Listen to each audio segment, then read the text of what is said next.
Hey guys, okay, so I'm going to continue reading Wonder. I have a new background, pretty exciting. Okay, I'm reading the chapter now called Daisy's Toys. Justin came over about a half hour later. He gave me a big hug and said, "Sorry, Augie." We all sat down in the living room, not saying anything. For some reason, Via and I had taken out all of Daisy's toys from around the house and had put them in a little pile on the coffee table. Now we just stared at the pile. "She really is the greatest dog in the world," said Via. "I know," said Justin, rubbing Via's back. "She just started whimpering like all of a sudden," I said. Via nodded, "like 2 seconds after you left the table. She said Mom was going to go after you, but Daisy just started like whimpering." "Like how?" I said. "Just whimpering. I don't know," said Via. "Like howling?" I asked. "Augie, like whimpering," she answered impatiently. "She just started moaning like something was really hurting her, and she was panting like crazy. Then she just kind of plopped down, and Mom went over and tried to pick her up, and whatever, she was obviously hurting. She bit Mom." "What?" I said. "When Mom tried to touch her stomach, Daisy bit her hand," Via explained. "Daisy never bites anybody," I answered. "She wasn't herself," said Justin. "She was obviously in pain." "Daddy was right," said Via. "We shouldn't have let her get this bad." "What do you mean?" I said. "He knew she was sick?" "Augie, Mom's taken her to the vet like 3 times in the last 2 months. She's been throwing up left and right. Haven't you noticed?" "But I didn't know she was sick." Via didn't say anything, but she put her arm around my shoulders and pulled me closer to her. I started to cry again. "I'm sorry, Augie," she said softly. "I'm really sorry about everything, okay? You forgive me? You know how much I love you, right?" I nodded. Somehow that fight didn't matter much now. "Was Mommy bleeding?" I asked. "It was just a nip," said Via, "right there." She pointed to the bottom of her thumb to show me exactly where Daisy had bitten Mom. "Did it hurt her?" "Mommy's okay, Augie. She's fine." Mom and Dad came home 2 hours later. We knew the second they opened the door and Daisy wasn't with them that Daisy was gone. We all sat down in the living room around the pile of Daisy's toys. Dad told us what happened at the animal hospital, how the vet took Daisy for some x-rays and blood tests, then came back and told them she had a huge mass in her stomach. She was having trouble breathing. Mom and Dad didn't want her to suffer, so Daddy picked her up in his arms like he always used to do, with her legs straight up in the air, and he and Mom kissed her goodbye over and over again and whispered to her, "Sorry," while the vet put the needle into her leg, and then after about a minute, she died in Daddy's arms. "It was so peaceful," Daddy said. "She wasn't in any pain at all, like she was just going to sleep." A couple of times while he talked, Dad's voice got trembly and he cleared his throat. I've never seen Dad cry before, but I saw him cry tonight.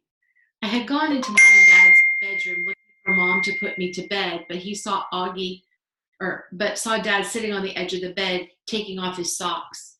His back was to the door, so he didn't know I was there.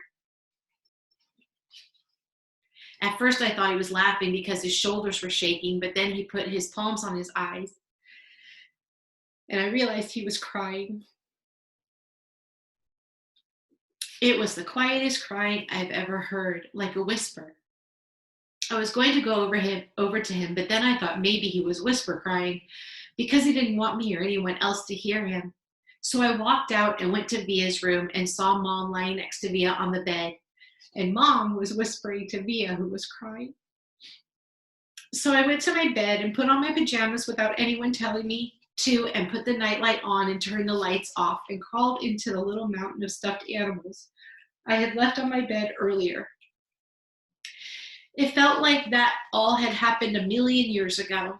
I took my hearing aids off and put them on the night table and pulled the covers up to my ears and imagined Daisy snuggling with me, her big wet tongue licking my face all over like it was her favorite face in the world, and that's how I fell asleep. I woke up later on and it was still dark. I got out of bed and walked into Mom and Dad's bedroom. "Mommy," I whispered. It was completely dark, so I couldn't see her open her eyes. "Mommy?" "You okay, honey?" she said groggily. "Can I sleep with you?"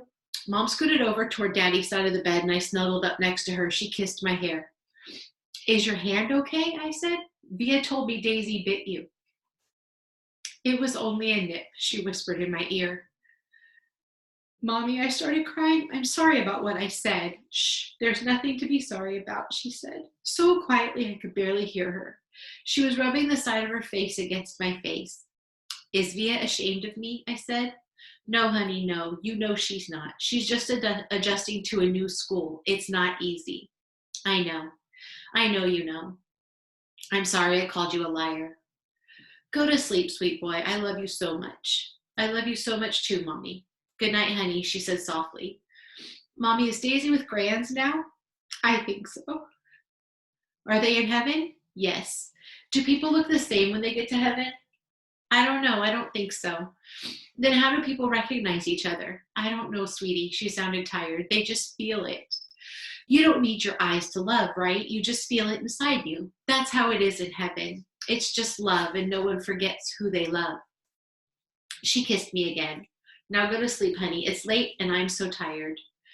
But I couldn't go to sleep. Even after I knew she had fallen asleep, I could hear Daddy sleeping too, and I imagined I could hear Via sleeping down the hallway in her room. And I wondered if Daisy was dreaming in heaven right then, and if she was sleeping, was she dreaming about me? And I wondered how it would feel to be in heaven someday and not have my face matter anymore, just like it never ever mattered to Daisy. Understudy. Via brought home 3 tickets to her school play a few days after Daisy died. We never mentioned the fight we had over dinner again. On the night of the play, right before she and Justin were leaving to get to their school early, she gave me a big hug and told me she loved me and was proud to be my sister. This was the first time in Via's new school. It was much bigger than her old school and 1,000 times bigger than my school. More hallways, more room for people.